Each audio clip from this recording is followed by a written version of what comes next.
Hey guys, welcome back to my channel. So I've been thinking about what to say for quite some time. I'm going to be reading off this as well because it's a long story and I want to make sure I get all the points and everything.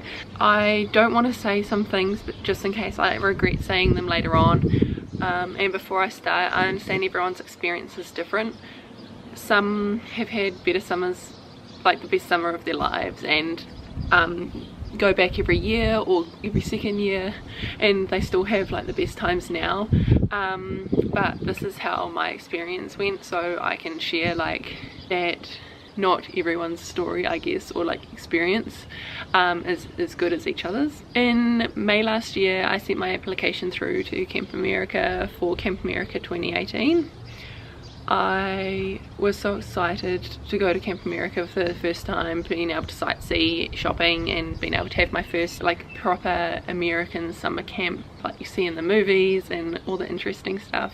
A lot of my friends had already been once before and some were going back for a second time the same year as me. They all had such amazing experiences and I couldn't wait to have one of my very own. Months went by, so I did interviews, video applications, and I'll post my link to my application video down below, filling my application profile with photos, hobbies and so on. I had my interview in Te Awamutu, New Zealand with a woman who had been to multiple camps before. In my application I wanted to be accepted into a co-ed, non-religious camp. I'll explain why later on. Once you've completed everything on your profile, you'll get put into an application pool, so that camps all around America can see if they want you for their camp. Everyone has different qualifications when you put them onto your application profile. So I put down that I was a trained surf lifeguard and a trained pool lifeguard, as well as a New Zealand swim instructors. I got my swim instructors before I left because I knew it would help when I got into America, and that when I did my training for the American Red Cross swim instructors certification, that it wouldn't be as full on and I'd understand some of it. It took a while, but I got picked for a camp in Boston, Massachusetts. I was so excited that I'd been chosen and that this camp looked amazing. I had my Skype interview. It went really well and the staff seemed so lovely. So I said yes to them and I was on my way to having the best summer of my life. The camp was an all-girls Jewish camp, so I thought I should Google a little about the culture so I knew what it was going to be like, what languages they spoke, and so on. Kosher was a huge part of the Jewish culture. You wouldn't consume meat and dairy together. At the same time, you must wait at least 6 hours before you could have the other one. So if you had chicken or steak or mince at dinner time, you had to wait 6 hours before you had dairy, and vice versa. So if you had ice cream for lunchtime, you wouldn't have meat probably for dinner because they were within the 6 hour period. And all I could think about is not being able to have hot chocolate and cookies before bed. A lot of the Jews speak Hebrew and I wasn't going to learn some of it just for the summer. Fast forward to the trip, flight from Auckland to Los Angeles. A group of us who were all on the same flight met at the airport before so we could stick together and always be with or around someone. Some of the people that travelled with us, it was their first overseas flight, so they were a bit nervous. They hadn't been to the airport before. They were worried that if they missed their flight what they would do. The flight was delayed 5 hours due to technical difficulties. So we hopped on the plane, everything was perfectly fine, and then just as we were meant to be taking off, they said, sorry guys, like we're just gonna see if we can fix this difficulty on the plane, like there's technical difficulty, we just want to make it safe before we take off. And I was like, sweet, like that's all good. An hour went by and we were like, what's happening? They updated us and said that one of the panels on the side of the plane needed to be taken off, but something had happened where they weren't able to take the panel off.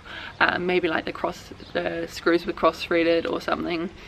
Another 4 hours go by and we finally take off. They didn't let us disembark from the plane and like wait in the lounge or anything. They made us stay in the tarmac in the hot plane, and I was so cooked. We were all so hungry and uncomfortable from sitting in the seat already for 5 hours, and we already had another, I think it was 14 or 15 hour flight to LA, and then after LA we were supposed to have an 8-hour stopover before we went to Boston, but due to the 5 hours at Los Angeles, we would only have 2 hours to get through customs and everything in LA, and we're all freaking out. Boston, Massachusetts airport, nearly 24 hours without a shower, brushing your teeth or change your clothes, feeling so disgusting. Me and our other Kiwi got picked up by one of his camp leaders. Got Mary Lou's on the way to camp. It's like iced coffee, but there's flavors like Twix, Mars Bar, Milky Way, and Girl Scout cookie that's quite popular at the camps in Boston. Let's just say they were so good, we went back for a second one the same day. Like major caffeine hit. Buzzing, honestly. We managed to get to camp, unpacked a little bit and freshen up and see the camp a little. The cabins were quite small and dark. 2 toilets, doors that wouldn't close properly because my knees would hit the door, so they were definitely just made for kids. 2 showers that you had to wear jandals in the showers during camp because of some hygiene risk or some interesting thing that was going on that they didn't really explain to us. It's completely different to camps back here in New Zealand. Camps back here in New Zealand, like, you have your cabins and everything, but you wouldn't have flash kitchens. You would cook everything outside, or you'd stay in tents and camp in the bushes. It was real just like staying at a house, really. It wasn't properly a camp. Later in the day, after being awake for nearly 48 hours, we drove back to the airport to pick up all the internationals. On the way, Jack and I, the other Kiwi, had a 20-minute power nap because we were so exhausted from the day. On the way back to camp, we got to ride in the yellow school bus, the ones you see in all the movies of all the kids like going to school, and it was so cool.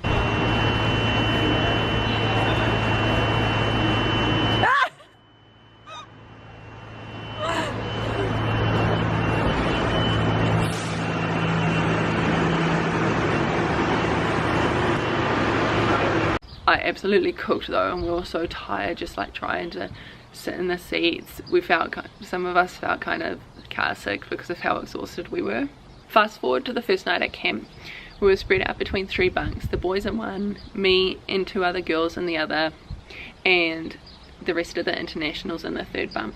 I managed to get a decent amount of sleep up until about 5 AM where the jet lag started to hit, and I was hungry and started to feel ill because I was so hungry. Camp rules are no food in the bunks because of kids with allergies, and if you have something that's possibly can bring mice and rats in, they don't want you anywhere near the bunks. Now that's out of the way, I'm just going to explain what the real issue I had with this camp. I applied for Camp America back in 2017. At first I had my profile so that I could only be accepted at non-religious and unisex or co-ed camps, as I am not religious and I didn't want to be at the same sex camp. At my interview, I was advised that the chances of getting into a camp for what I had ticked would be slim. I was okay with that, but the interviewer I had said since she had been already, she knew, and for me to change my profile so that any camp could find me. Since I thought she must know what she's talking about, I agreed. Bad decision. I got chosen by a camp only a few months later, a camp in Pembroke, Massachusetts. It was beyond amazing in the photos. I'll add them in here so you guys can look at how good the camp looked.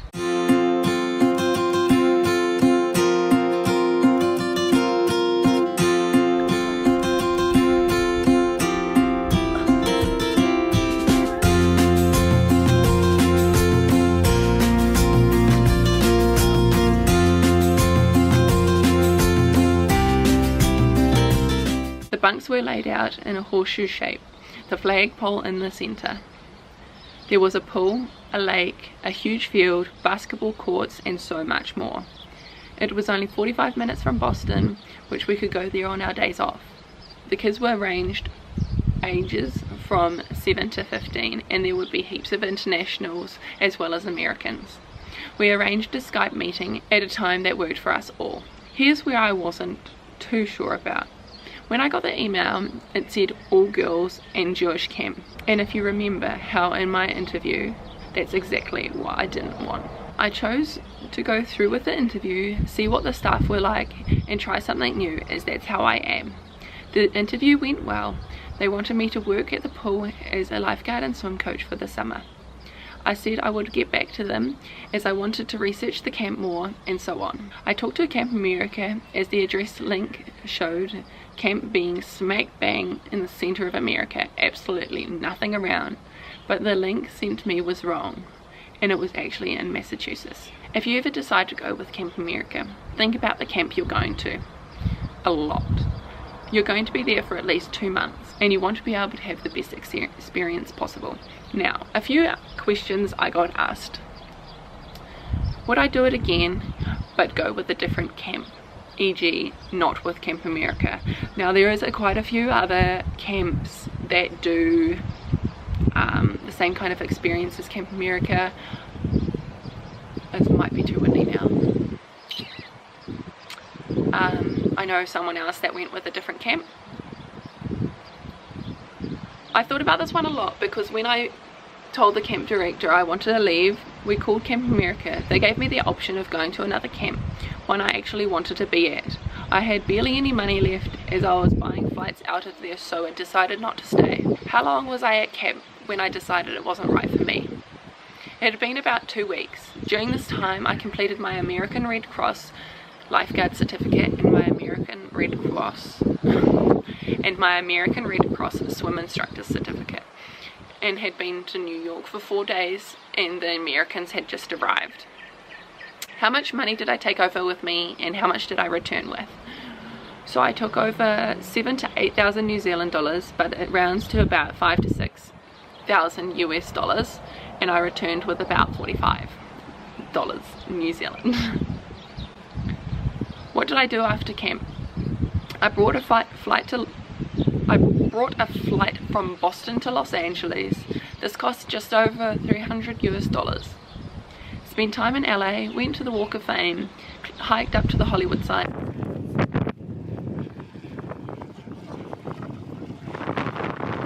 and ate heaps of huge meals, as well as, of course, the shopping. When in LA, I stayed in Pasadena, so it's just about half an hour out from LA, maybe 40 minutes. While there, I was staying somewhere I wasn't fond of. I changed my flight back to New Zealand 2 to 3 times. That's around about $100 to $200 per change. I wanted to be home to forget about the trip and start fresh. Would I go back to America? Hell yeah. I absolutely loved New York. The lights and like the atmosphere. The only problem with it is that the subways absolutely reek of wee, and that the streets are always so full. There's quite a few rude people as well that just like budge and everything. They're obviously wanting to get places, but they are quite rude.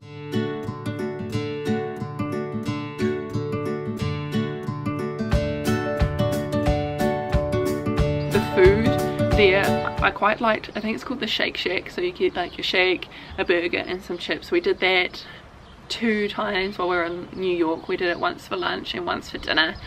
Did heaps of shopping, went up the Empire State Building. Oh, the guys went up the Empire State Building and I went up to the top of the rock, so it's just a little bit higher.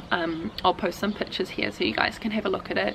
We also went to the 9/11 memorial, which was actually so heartbreaking to see and hear all the stories and like the phone calls of talking to their families before they jumped out of the buildings or after the first plane crash.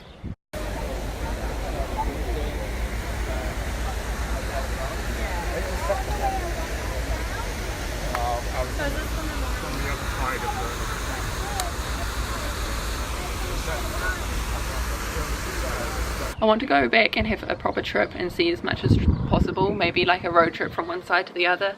But if I ever suggested to someone to go with Camp America or to America, I'd highly suggest taking heaps of money. with you because you spend it so fast and everything's quite expensive over there unless you just buy junk food all the time. Cool, that's me done. If you guys have any other questions, post them down below, and if there's enough, I'll make another video. See you next time. Bye. I had my interview in Te Awamutu, New Zealand, with a woman who had been multiple